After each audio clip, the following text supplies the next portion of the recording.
ARSJ, we entertain, we're family, come catch the vibe. Ladies and gentlemen, we got Lenny Bri with us. What it is, what it do, goddammit. And what's going on, brother?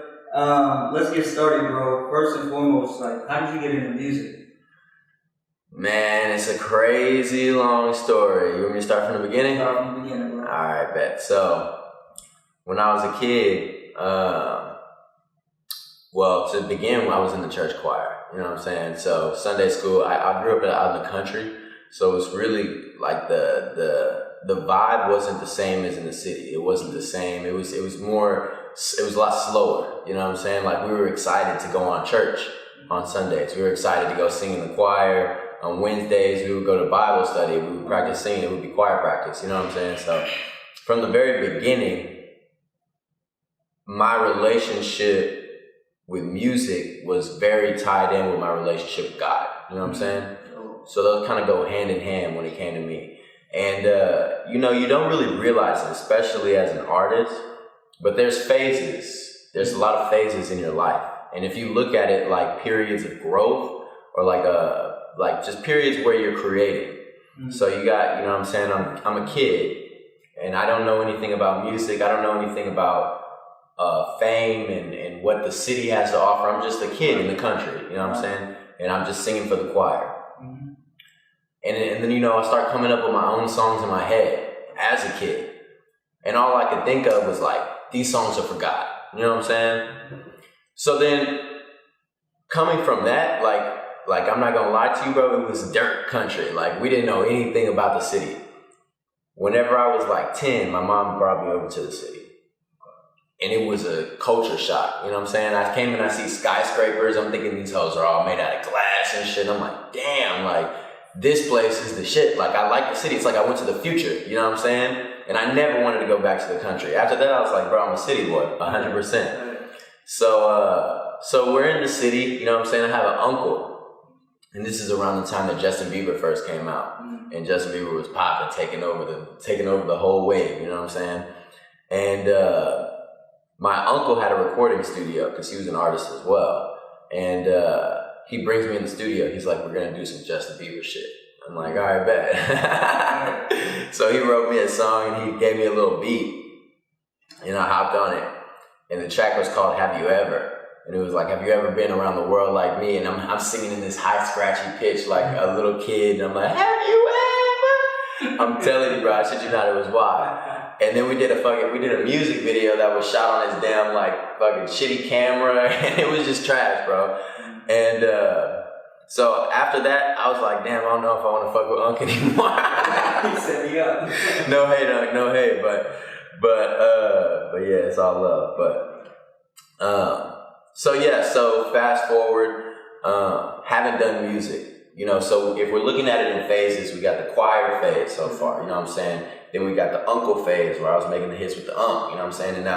But slowly we're watching it build into something that becomes an idea, right? So in high school, I really didn't know who I was. I really didn't know what my lane was, you know what I'm saying? I wasn't with the preppy kids. I wasn't with the gangsta ass kids, you know what I'm saying? I was just like, I was a loner for most part of it. And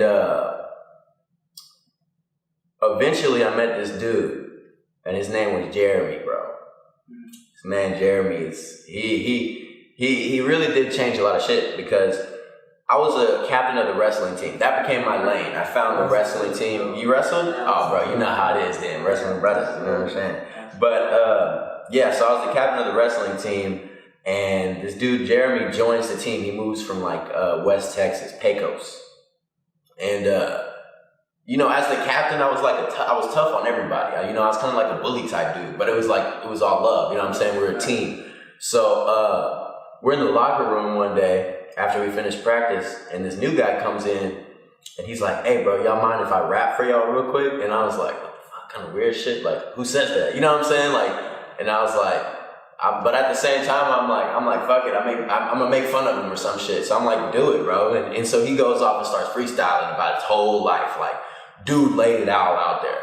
And even as a high school kid, who doesn't respect, like when you're a high school kid, you don't really have that same respect for people's art. You know what I'm saying? It's like if they're doing something different, you're like, let's bully them or make fun or fuck with them. You know what I'm saying? Because that's what people do to us. You know what I'm saying? It's just like that high school mentality. And so this dude's rapping, bro. He's sharing his story. And at first, I'm looking around at everybody. I'm like, what the fuck? And then he starts saying some real shit. You know what I'm saying? He starts talking about like his mom and his grandma and some problems he's going through. And I'm like, damn, like this nigga got some balls. Like he just really don't know any of us. It's first day here. And dude just laid it all out there. Like he just like let everybody know. Like, and he did it while rapping. It was just crazy as fuck. You know what I'm saying? So we talked to dude. Me personally, I went to him, and my like what at first was animosity towards him, it turned to like respect and curiosity. You know what I'm saying? I wanted to know like, who the fuck are you? Why do you feel bold enough to do some shit like that? Because I would never, like, you know what I'm saying? And so I link up with dude. At the time, my mom was always hella strict with me whenever I was in high school. Like, whenever I was a kid in general, I didn't really go outside and play with other kids. I was really like antisocial a little bit. So I had never been to like a high school party. I had never been to no shit like that. You know, I had never turned up. I had never, and you know, this is what I do now. So it's crazy, right? You know what I'm saying? But so we're chilling at this little volleyball game. Actually, I had never been to a volleyball game, bro. And I'm just chilling out after school, just hanging with people. And I'm like, damn, this feels kind of good. You know what I'm saying? And then he's like, bro, you should come to a party tonight. I'm like, shit, this nigga goes to parties. Like, he actually kind of cool. You know what I'm saying? So I'm like, fuck it. Like, yeah, let's do it. I knew my mom wasn't going to fucking let me. So it's like 9 p.m., 10 p.m. He's pulling up outside. My mom's going to bed. And I'm sneaking out the fucking window. You know what I'm saying? I'm dipping out. And I went to my first party, bro. At that party, it was so lit. I was like, damn, I had never been to nothing like that. Everybody's energy was right. Everybody was having fun. We were drinking. I'm like, shit, this is tight. You know what I'm saying? And then somebody comes over and to Jeremy, he starts freestyling. He's going to fuck off. He's beating on the table, going to fuck off. And I'm like, bruh, this nigga's going in. He's got this whole crowd looking at him like, hey, like turning it up. You know what I'm saying? So right there, Jeremy told me to freestyle. He was like, he pointed at me. He's like, come on, bro. And this shit is literally like some movie shit, bro. I walk up to the table and I start beating on the desk and I'm going off. My name is Lenny and I'm unbearable, like all kinds of shit, bro. And at the end of it, everybody slapping my hands and I was like, dude, fuck everything I got going right now. I want to make music. You know what I'm saying? I want to be an artist. So then I started going around school and I'm like, you know, doing my little freestyle and shit. People are fucking with it. And this kid's like, bro, you can't be a rapper. Like this Asian dude, he's my homie, but he was like kind of like we were fucking with each other. He's like, you can't be a rapper, bro. I'm like, why? He's like, everybody wants to be a rapper. Like, you have to be super creative. I was like, bro, I can make a song about anything. This nigga shows me a banana. He's like, make a song about a banana, bro. So Jeremy takes me to this recording studio. It was my first song that I recorded myself besides with my uncle. And I'm in the recording studio and I'm singing this song, got the banana in my pocket, you know what I'm saying? I'm going off. And we dropped this song on SoundCloud and we were just showing it to a couple people at the school. These motherfuckers made the damn song go viral, bro. All over my school, everywhere I'm going, bro. People are like, got the banana in my pocket, like turn it up. And I'm like, damn, bro. You know, this is just inspiring me to do more. So that's really what got me. I guess it was a process that unfolded in my life that got me to the point of doing music. You know what I'm saying? But really after that, there was many more phases to come. So much to talk about, like I said. But you know what I'm saying? You got like the choir phase, then you got the uncle phase, then you got the phase with Jeremy. Then you got the phase where I moved up. You know what I'm saying? I was making music in my own closet. Actually, for a period, I just stopped making music. Because I was like, I got to focus on life. You know what I'm saying? I was at U of H. I was fucking around, doing stupid shit, and I was focusing on the party more so, you know what I'm saying? Shit went crazy, and for a minute, I just stopped making music. But then I started working with this lady. She's like, bro, you need to pursue your talent, you know? And that's one thing that really reoccurred a lot of my life, is anytime, like I set it down, anytime I let it go for a second, somebody, a messenger was coming in, you know what I'm saying? Like, you need to keep going. You know what I'm saying? And it's been a long ass time that I've been trying to, that I've been doing music.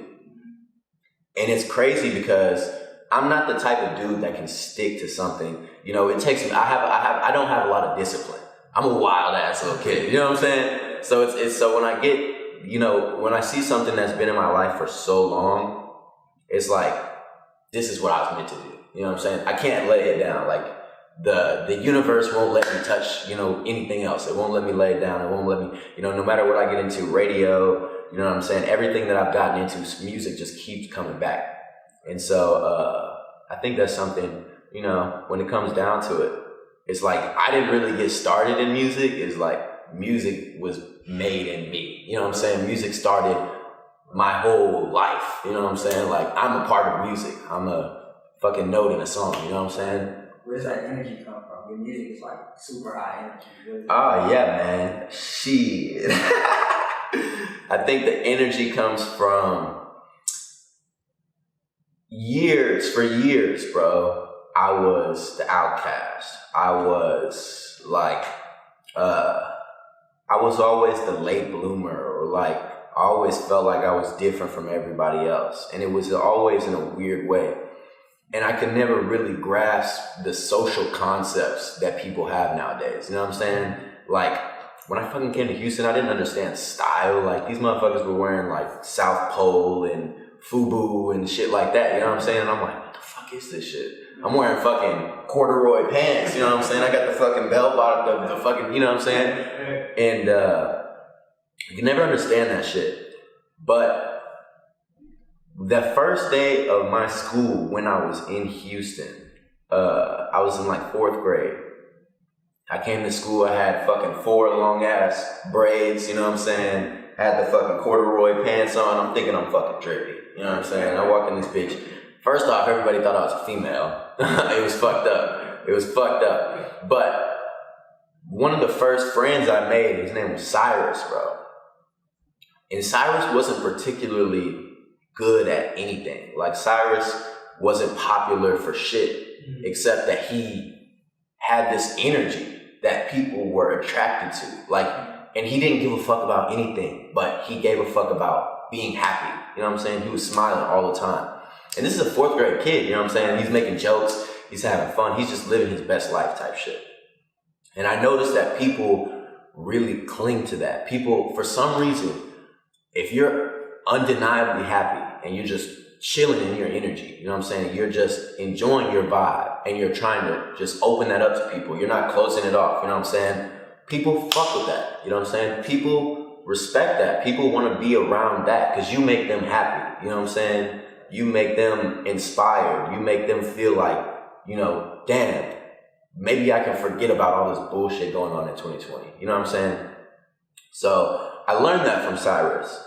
And I've seen it play out again and again and again, because no matter what, if you choose to be the person who uplifts and you choose to be the person who preaches positivity and you save people, it doesn't matter what I'm saying. You know what I'm saying? If I'm standing on a stage in front of you and I'm looking at you in your eyes and I'm saying the craziest shit, like, let the bodies hit the floor. But when I'm looking at you in your eyes, you're feeling my energy, you're feeling my connection. You know what I'm saying? You're feeling good. You're feeling this building inside of you and you just want to jump. You just want to scream. You know what I'm saying? That shit, that's some real shit. That's where the energy comes from. That's how I felt. I'm telling you, bro. I'm telling you. So in reality, the energy doesn't even come from me. You know what I'm saying? It comes from our connection. You know what I'm saying? When I'm looking at you in your eyes, I shit you not, bro. I'll be standing on a stage when I'm turning up the crowd and I'll be tired as fuck. But as soon as I look somebody in their eyes and we get a connection right there, he gives me his energy and I share my energy with him. You know what I'm saying? And I'm back. So the energy for most of that comes from me thinking about those moments, me being, you know what I'm saying, around people that I can share that connection with. Anytime I get hyped up, it's because anytime anybody gets hyped up, you know what I'm saying, it's because you're around people that you're free to be hyped with. You know what I'm saying? Everybody knows you're a wild boy, man. What's one of the craziest times when you perform? One of the craziest times you remember? One of the craziest shows? Yeah, craziest shows. Man, we did a Halloween show with Coil Ray. I'm trying to think, was that the craziest show? Probably. That was the first time I ever, sorry baby, no disrespect to you, but that was the first time that a girl ever took off her top and showed me her titties while I was on stage. And I was like, bro, I'm that nigga. You know what I'm saying? As a dude, it doesn't matter who you are. It doesn't matter if you're married with the fucking 5 kids right now. You know, if you were younger and you didn't have your wife and you were standing on stage and some thotty was showing your titties, you feel like that nigga. You know what I'm saying? Yeah. You feel like that nigga. I felt like that nigga at that party. But that wasn't even the craziest shit that happened. I mean, the fucking floor collapsed on the second ceiling of the party house. We pretty much had it it was a stage outside in the backyard. And it was a house that we were throwing a party in at the same time. I'm performing on the stage. Motherfucking house collapses right there. It was some wild ass shit, bro. It was some wild ass shit, but it was cool though. Everybody was turned. We were throwing people in the crowd. You know what I'm saying? One of my favorite things to do is throw people in the crowd. I like to crowd surf myself, but I think it's much better when you let the fun people crowd surf. You know, you let them have fun. So I like to throw people in the crowd. I like to be that nigga. You know what I'm saying? We were doing lots of that shit. So it was definitely some turn features going on at that party. Talk to me about Pearl Universe. Pearl Universe, my brother. Have you heard of it? I have. What did you think about it? I love it. That's why I said it's high energy, bro. First, I was listening to I bust my ass. It's high energy, bro. It's high energy. You have what's the concept with it? Do you have another one coming, or how you plan on doing it? Exactly. So pretty much we got Pearl Universe is kind of an introduction. So a lot of people ask me, you know what I'm saying, what does Pearl Universe mean? And in reality, it's we live in this universe where everything is defined by what you've learned. You know what I'm saying? Anything you know about the world, whether I believe in God or whether I believe in the Big Bang, I'm trusting somebody that knowledge is facts. You know what I'm saying? So in reality, we can create whatever we want reality to be. We can create what the past was. We can create what our future is going to be. We get to decide. Because, you know what I'm saying? In reality, if you don't know anything about life, you just walked in this bitch, and I introduce you to these new ideas, and you're seeing it's facts, and you're seeing it's real, and you're watching as miracles appear in front of your eyes. I can tell you whatever I want to tell you. You know what I'm saying? I can tell you what has happened or what is to be. So Pearl Universe is my mind's version of a world where I get to decide the narrative. You know what I'm saying? Where I get to decide what has happened and what is going to happen. You know what I'm saying? Pearl Universe is kind of listening to that.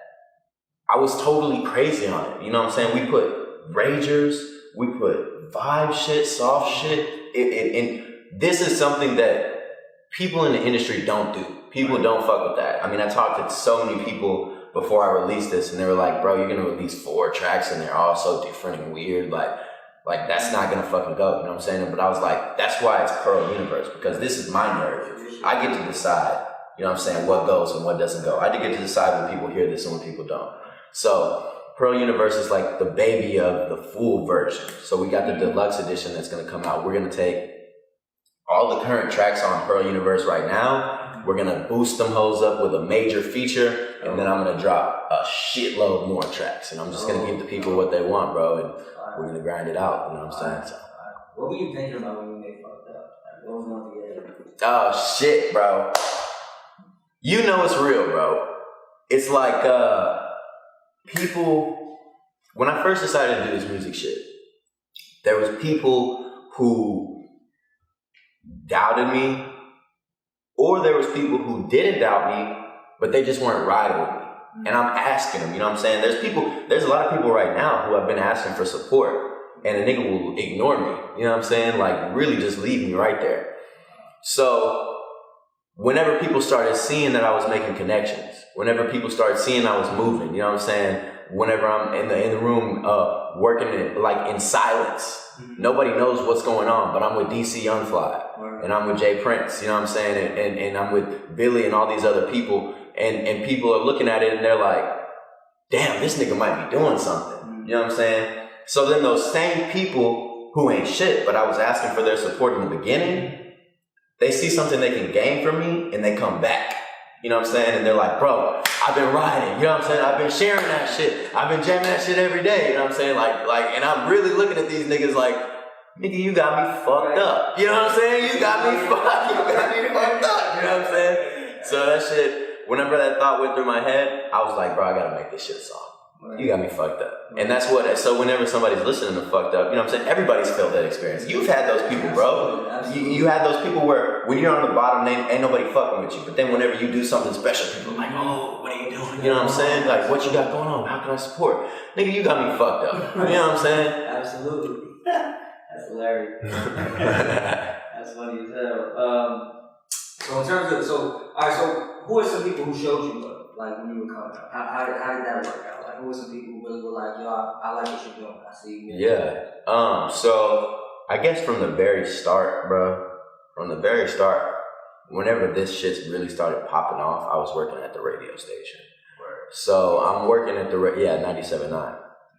So I'm over there working at the radio station, bro, and I never told anybody I was an artist, just because that's a clash of interests. You know what I'm saying? Everybody who's working there is like, Lenny's fucking fire. He's a hard worker. He's intelligent. He's coming out here with energy. He's turning up the crowds. Like, we like him.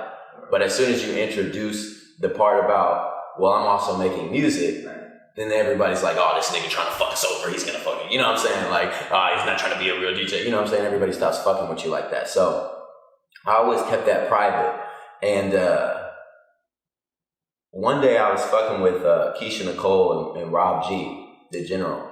I was on their Sample Tuesday show, and we were turning up and jamming out, and then Rob G, he just asked me, he's like, bro, what do you do? And I was like, he's like, what do you do besides this radio shit? Like, I know you got something else going on. I'm like, well, I also do music. He's like, what the fuck, you do music? I just randomly told him, what the fuck, you do music? Why didn't you tell anybody? You know what I'm saying? There's so many people who could support you. And at the time, I didn't want to straight up tell him. You know what I'm saying? Like, nah, they're not going to fucking support me, nigga. They're going to kick me out of this bitch.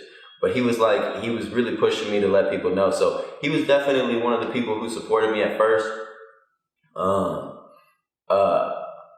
Even Terry Thomas, she straight up told me.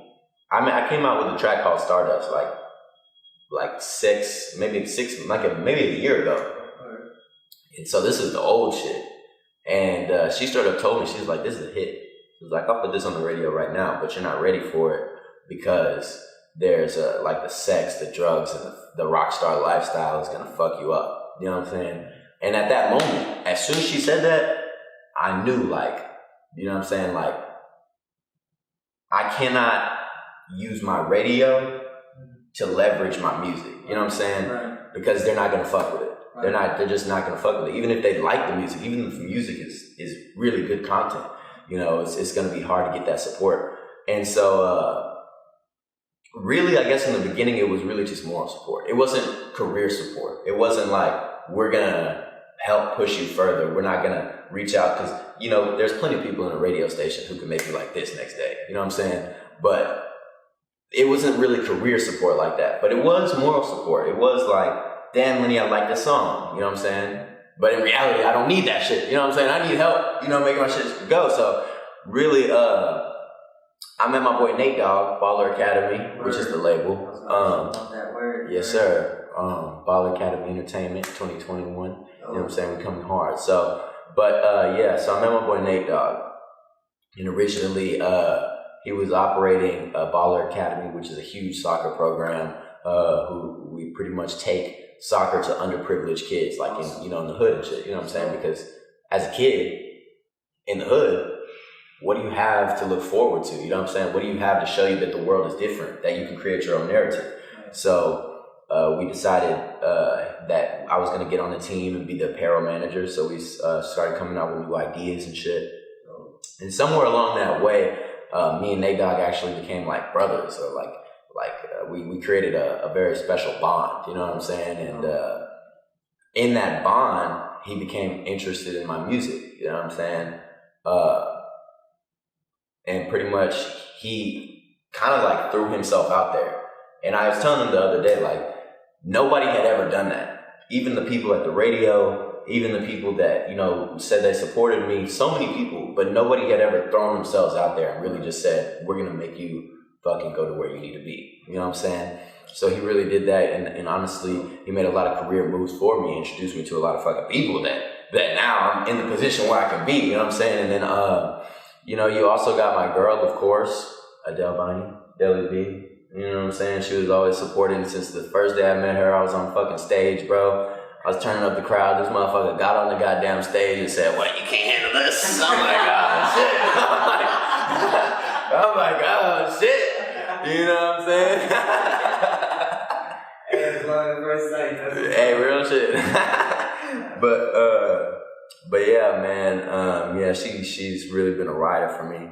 Even though, you know, we be stressing sometimes, she really takes care of me and makes sure that everything I need is done and taken care of. So, you know, I really got a small circle of people. I mean, I could tell you a million people that support me. You got Mari, Raro, you know what I'm saying? I can name them off like that because the team has grown a lot. But, you know what I'm saying?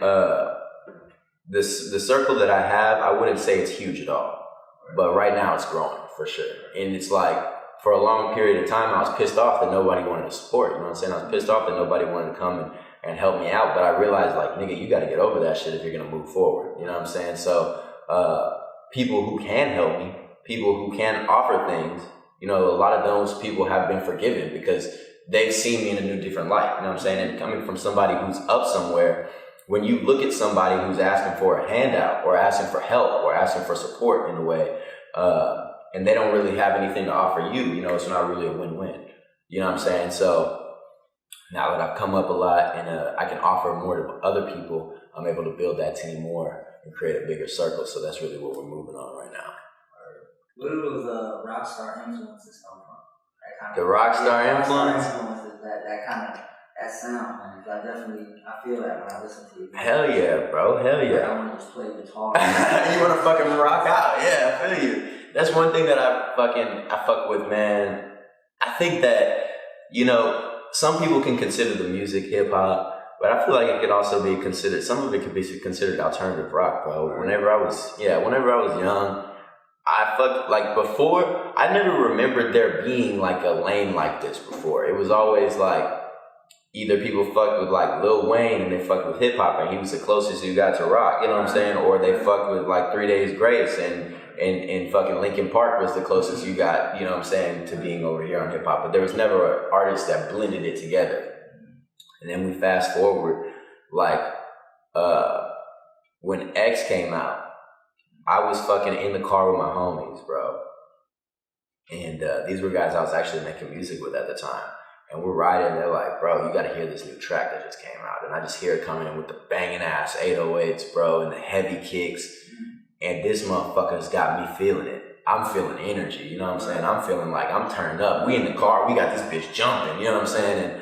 And RIP, bro, major, man, that shit was crazy, bro. But yeah, he was definitely a major influence when it came to music, because he kind of just showed me that you can do that shit. You know what I'm saying? You don't have to really stick to a genre that defines you. Like, bro, I'm on a fucking level where I'm doing like rock, electro, hip hop shit. You know what I'm saying? I'm like on some other shit. So him being able to combine those genres and to create new lanes really showed me that I could do that shit too. So of course I take a lot of influence from him. And yeah, that rock shit, that rock star shit, ever since I was a fucking kid, man, I don't know. Like, when I saw a character on TV, like, if there was, like other kids like Superman and shit, I was like, if you like Superman, you lame. You know what I'm saying? I needed, like, a cool character. I'm fucking playing Devil May Cry, and I'm fucking with Dante. You know what I'm saying? It's like, you feel me? I'm like, I need, like, a cool character. I always wanted to be, like, like the mysterious, the like the almost dark character that comes in, you know what I'm saying? But they have a purpose, you know what I'm saying? And I always thought that was the coolest character. So, you know, when it came to me seeing people on stage, you got a lot of different types of performers. And you got performers that'll sit up there and sing. You got performers that'll do a whole big show. And then you got performers that'll really connect with the crowd and allow the crowd to have fun. And that's, to me, that's taking a show to another level. And that's really what rock stars do. You know what I'm saying? A rock star will get on there and he'll fucking put so much energy in the crowd, and he'll, like, there's not seats when a rock star is there. You're standing, you know what I'm saying? You're jumping, you know? And that's what I want my music to really, you know, push into people. You know, and I can also make vibes. You know, you got Hit My Line in that bitch. That's where you just sit. Yeah, you just turn it up. You just, you know what I'm saying? And that's cool too. But one thing, and then I think that's just important for when it's time to settle down and relax before I play my next rager. You know what I'm saying? So we turn up again at the show. But I think that rock star energy, man, it touches people, and I've always fucked with that. I don't know why it just resided with me. It really, I fucked with rock star energy. You know what I'm saying? Right. What would you say to people who compare your music to someone like 6ix9ine or something like that? What do you say to those people? Man, I think that the way that the music game works, there's lanes, you know what I'm saying? And every lane has somebody dominating it, you know what I'm saying? Drake dominates his lane. You got Trippie, he dominates his lane, you know what I'm saying? And they're undisputed, like they are dominating that lane. They're the king, you know what I'm saying? And for a time, you know, 6ix9ine was in a similar lane as me, you know what I'm saying? Damn near the same lane. And he's doing this shit, he's dominating. But unfortunately, because of the choices that he made, he violated street law, you know what I'm saying? Which in turn turned him into a rat. And if you're a rat, you can't be a king. So there needs to be a new king. Right. And so, you know what I'm saying? Absolutely. But that's for the people to decide when they go check out Fucked Up. Absolutely. Word. Who are some people you admire, like, in the game right now? Like, you see them working and you kind of like, I would love to, you know, work with them, you know, follow their formula, however it goes. Right. Some people right now that we've been really fucking with, of course, we really fucking with the OGs, man. We respect the OGs of H-Town. You know, they're the gatekeepers of this shit right now. If you want to come out of H-Town, you know, you really have to have a lot of respect from the OGs, you know, whether it's Kiki, Slim Thug, you know what I'm saying, Trey the Truth, like, these are all people that, you know, we respect because they're taking care of the city. This is a big ass city, you know what I'm saying? And there's a lot of work that needs to be put in to take care of this bitch. And that's one thing I think a lot of people forget about music, and they forget about artists. A major piece of it is interacting with your community and fucking with your city, you know what I'm saying? So definitely gotta fuck with them. But I mean, on a bigger level, you know what I'm saying, moving on, we want to go to places like LA, New York, Atlanta, you know what I'm saying? Fuck with all kinds of artists, make all kinds of features and work, and that's what we're doing as we build the team bigger. More connections are coming in, more people are fucking with us, you know. We're getting hit up from features for some big people, you know what I'm saying, and that's fucking dope. So that's, appreciate you, brother. So you got the loyalty. Oh yeah, the loyalty drop. Oh yeah. Social media, how was that? Oh yeah, no, that was major vibes, bro. It was straight. It was very elegant. Man, if there's one thing about Jay Prince, bro, that man knows how to throw an event. I wouldn't even say a party. I would say an event. Like, classy. Yeah, it's very classy. You know what I'm saying? You got the whole dinner table laid out. You know, his daughter Maya, she sang his happy birthday song and everything with the band. It was live. She sang her track, Maiden Call, and it was just all dope. It was a very well put together event. Everybody's full of respect. You know what I'm saying? It's like, you know, you walk into an event like that and you're really thinking that you're going to come in here and everybody's going to have this crazy ego and, you know what I'm saying, you're not going to be able to get a word across. But really, when we were in there, it was all respect. You know what I'm saying? It's like what we had to say was respected. You know what I'm saying? And that's what I love about Jay Prince's whole movement, man. It's all love. You know what I'm saying? It's all respect. And that's real. So, yeah, that was a dope event. Got to chop it up with a lot of people. And so we definitely got some dope shit happening. Yeah, we definitely got some dope shit happening. Word. Mm-hmm. Oh, yeah, brother. So if you had to pick one of your songs, which one do you think sums up who you are the most? Like, just kind of like your energy, your Right. who you are as a brand, what song came with? Honestly, bro. Honestly, I would have to say probably Fucked Up, bro. Because for the longest in my life, I was doubted. You know what I'm saying? It was like there was like a fucking barrier of doubt placed on me. You know what I'm saying? In school, like teachers always like, nigga, I'm smart. Like I knew I was smart. You know what I'm saying? But teachers, because of the way I acted, felt like I had a problem. You know what I'm saying? Like we have an entire generation of kids, you know what I'm saying, that are diagnosed with a condition that claims that because they're more hyper, because their attention span is lower than other kids, that makes them different. And we've fucking medicated a whole like generation of children who were just special. They were just different, bro. They just had energy, you know what I'm saying? And we fucking, like, we just put a whole barrier on them and told them that they weren't as smart as other people, or that they weren't as good as other people because they have this condition that people created, you know what I'm saying? A narrative that we created, you know what I'm saying? So that was like, you know, it's like my whole life, I've just seen people around me, and I've seen people doubt me, and I've seen people who, said that I couldn't go so far because of this or because of this. And in reality, like this moment right here, me blowing up, me coming out and taking over this motherfucking game, is me telling all those people, you got me fucked up. You know what I'm saying? Nigga got me fucked up. Word. Ladies and gentlemen, Lenny Bri, appreciate you for coming out, brother. Damn, my brother, appreciate you for having me. No doubt.